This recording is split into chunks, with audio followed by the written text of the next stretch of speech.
motherboard is the main printed circuit board or PCB in a computer. The motherboard is a computer central communication backbone connectivity point through which all components and external peripherals connect. A motherboard can be found in a virtually all computers, especially desktop and laptops and PCs. The motherboard or main board is the main circuit board in a computer electronic system, like a computer.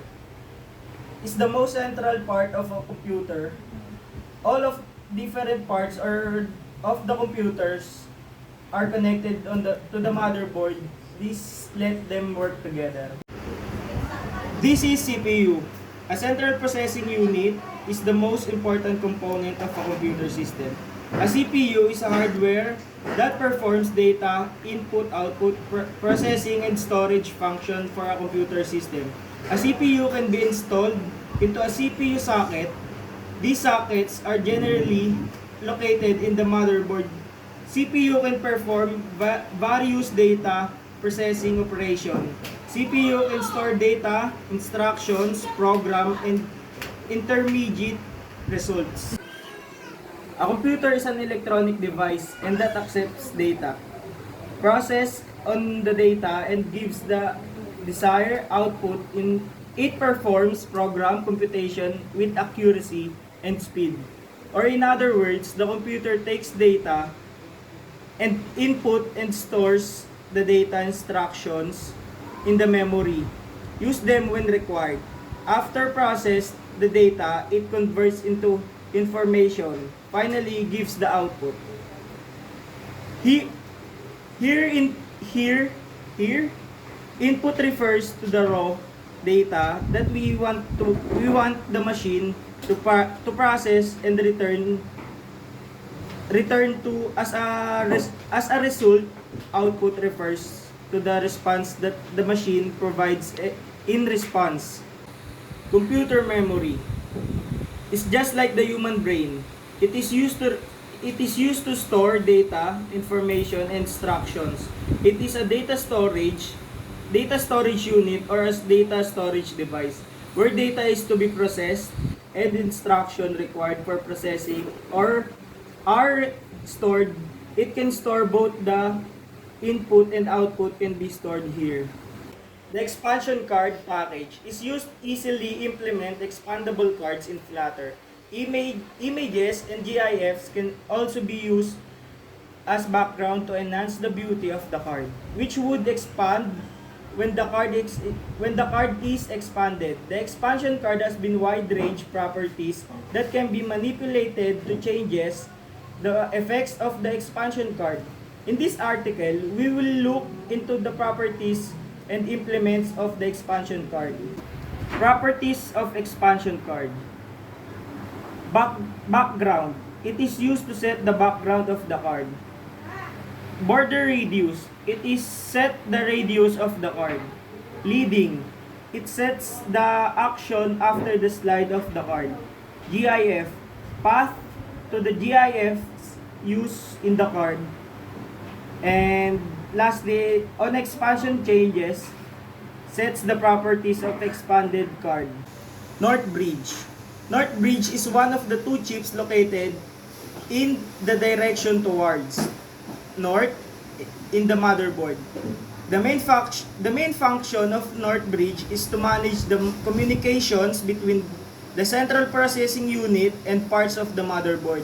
North bridge is directly towards front side bus, FSB.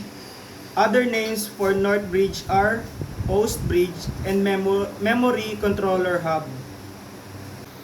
South bridge is another chip of the logical chipset architecture. It is located to the south of peripheral component interconnect or PCI bus in the motherboard.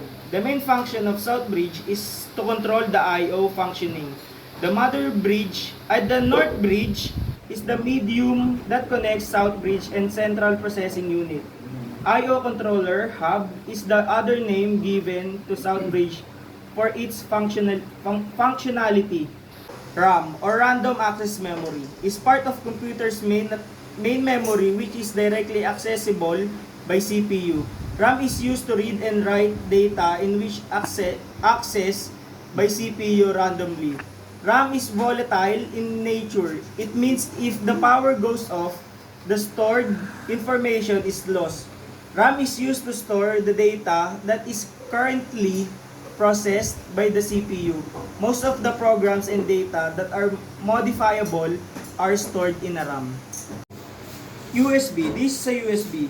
USB was designed to standardize the connection of peripherals like pointing devices, keyboards, digital still, and video cameras. But soon, devices such as printers, portable media players, disk drives, and network adapters to personal computers used USB to communicate and to supply electric power. It is commonplace to many devices and thus largely replace interfaces such as serial ports and parallel ports. USB connectors have replaced other types of battery charges for portable devices which with themselves. USB or Universal Serial Bus is an industry standard that establishes a specification for connectors, cables and protocols for communication,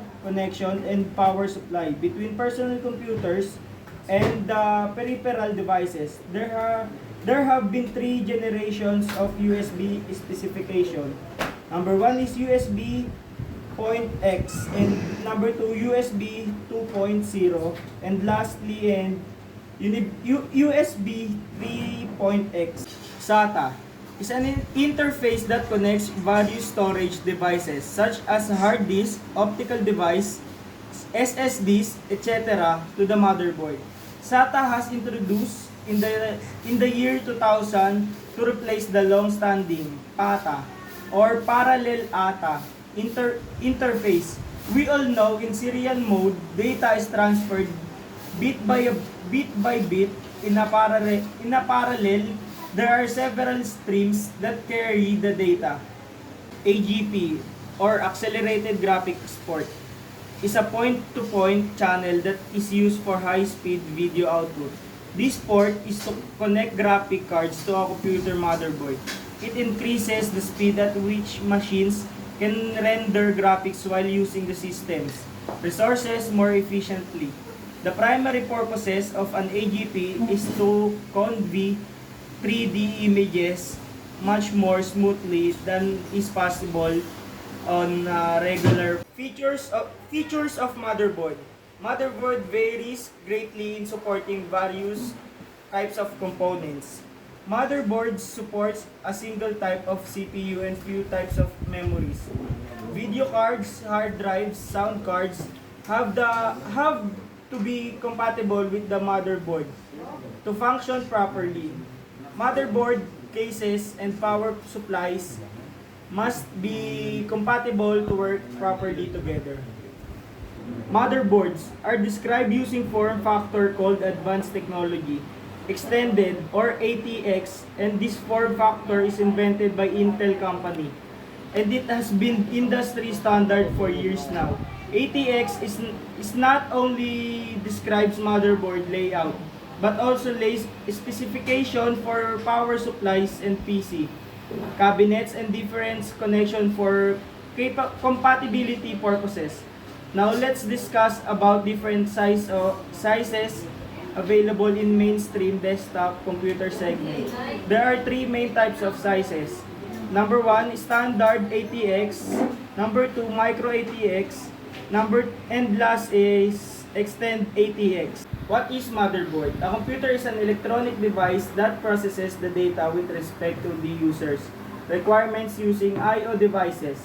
The data processing takes place in a processor. An important component, that processor is situated in a hardware circuit board called a motherboard or printed circuit board or PCB. Good day, sir. My name is Roy Taufik Gaboy Sayago, and this is my presentation about motherboard.